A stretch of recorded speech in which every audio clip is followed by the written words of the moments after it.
Siapa-siapa yang macam tu. Saya saja dengan dia kadang memang saja cari tempat yang nampak macam orang kata lagi ganas, lagi teruk.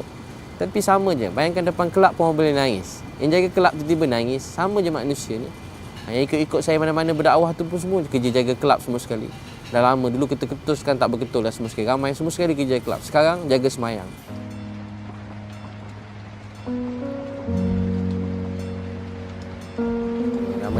Nama saya Abid Liu. Saya sekarang buat banyak dakwah-dakwah dekat mana-mana tempat lah.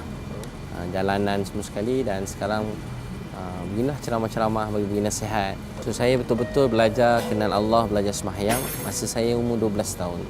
Suatu hari saya dari kecil degil, kawan budak-budak degil semua sekali. Macam-macam lah hobi yang tak baiknya. Satu hari saya pergi sekolah, ada seorang cikgu matematik bagi ceramah. Dia kata tinggal satu solat 80 tahun dalam neraka. Jadi masa tu saya dengar, saya nangis. Saya mula fikir mak ayah saya, keluarga saya. Dan saya sayang mak ayah saya. Saya sayang walaupun ayah garang sikit, mak lemah lembut, saya sayang dia. Sebab saya tahu dia kerja siang malam sayang saya tak nak dia masuk neraka. Itu yang membuat saya mencari, saya belajar. Saya pergi masjid, saya belajar kenal Allah, saya belajar Islam. Sampai masa tu ada orang datang berdakwah. Bila setiap kali orang tu balik, saya tak berani lambai depan-depan. 2-3 hari pendakwah tu datang, saya naik atas bukit. Tahu sebab apa? Sebab saya fikir, saya takut nangis depan dia. Sebab saya sedih, dah tak ada orang nak ajar saya sembahyang, dah tak ada orang nak sayang saya, dah tak ada orang nak makan dengan saya. Masa tu kan diorang siap ajak makan dalam dulang, kasih sayang kan. Jadi semenjak itu saya belajar kenal Allah dan saya semangat mula dapat berubah lah. Saya semangat berdakwah sampai kawan saya masa tingkatan 1 dulu masa saya pergi. Masa saya umur 13 tahun, saya dapat ajak 7 orang kawan saya masuk Islam. So saya percaya doa ni sangat ajaib. Doa ni sangat ajaib. Tengah saya baca taklim, tak lama mak saya datang. Dia nangis. Lepas tu bapak saya tengah baca taklim, dia datang, dia nangis. Saya kata, Abid boleh ajar ayah kenal Allah semayang. Saya pun pegang tangan dia, ambil uduk, semayang sama-sama. Saya imam, dia makmum. Sepanjang semayang tu ayah saya nangis. Habis semayang dia tanya saya, Abid, Allah maafkan ayah tak? Ayah tak kenal dia, ayah tak pernah terima kasih pada dia maafkan ayah tak? Saya kata, ayah nak tahu tak siapa bawa ayah hari ni ayah semayang? Bukan Abid, bukan mak, bukan siapa-siapa. Yang bawa ayah semayang, beri ayah hidayah ialah Allah SWT. Nah, Allah tu tengah tengok ayah sekarang. Ayah saya pun nangis tak berhenti. Itulah hari yang sangat bahagia dalam hidup saya. Sebab tu gimana-mana saya suka tengok orang yang nampak orang panggil dia jahat, mungkin keluarga dia tak sayang dia. Saya tahu dia sebenarnya dia cuma rindukan kebaikan. Dia rindu mak ayah dia rindu kasih sayang Allah. Dia cuma orang yang baik. Cuma dia diuji dalam hidup. Setiap orang tu macam kita cuma nampak baik sebab Allah tutup aib kita. So saya selalu fikir begitu. Dan saya tahu setiap pertemuan perpisahan saya dengan seseorang tu, saya tahu tujuannya supaya saya makin dekat dengan Allah. Dan orang yang saya jumpa tu pun sikit sebanyak dia berfikir untuk semakin dekat dengan Allah SWT. Saya selalu ingat juga, kita hidup ni tak tahu nasib akhir. Nampak je macam ni, bukan main lagi janggut, berjubah kan. Sebenarnya kita semua sama, belum tahu nasib akhir kita lagi. Biasalah mula-mula sikit-sikit, biasalah keluarga kan, mana-mana pun. Tapi kita jadikan setiap yang terjadi tu membuat saya tak pernah benci siapa-siapa. Walaupun orang luar kadang-kadang ada yang menentang, yang marah, yang kata. Saya sedih sikit tapi saya macam tak pernah simpanlah hati. Dan saya selalu fikir apa, kalau kita baik, orang buat jahat kat kita, kita buat jahat balik, kat mana baik kita? Kita belajar ilmu. Orang tiba marah kita, kita lawan dia lebih teruk pada dia marah kita. Mana ilmu yang kita belajar tadi? Mana semayang kita, mana Quran kita? Cuma kalau kita cuma pandai buat, sebab tu Nabi SAW bersabda, buat baik ni, buat baik pada orang buat jahat pada kita.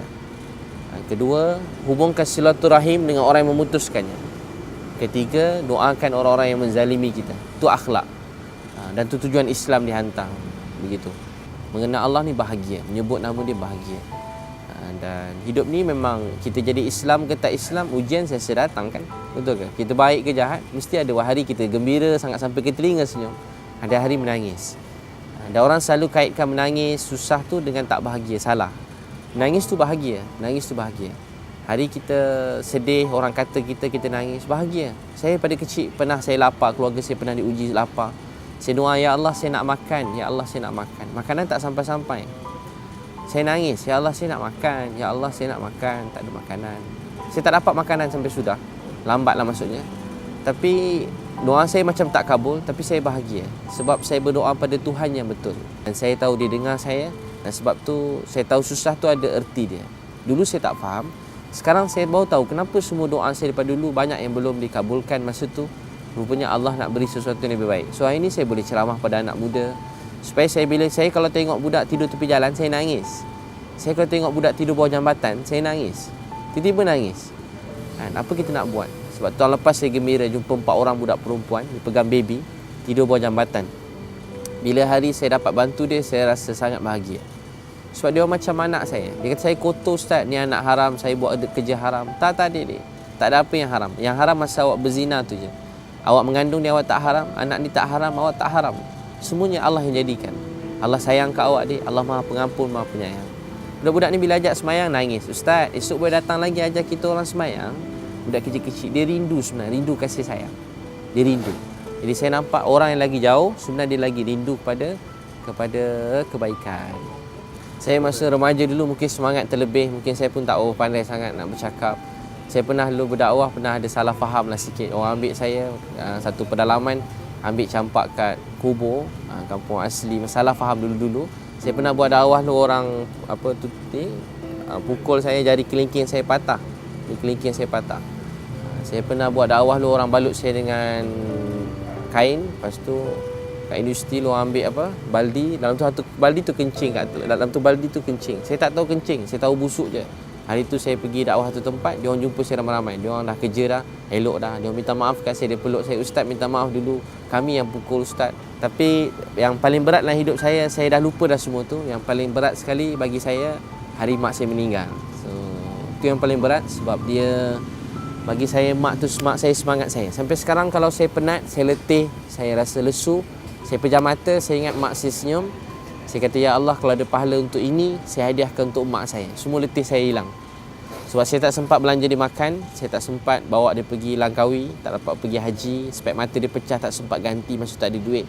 Sekarang duit saya banyak juga, taklah banyak daripada itu. Tapi mak saya dah tak ada. Saya selalu sebut kat orang, kaya tu apa sebenarnya?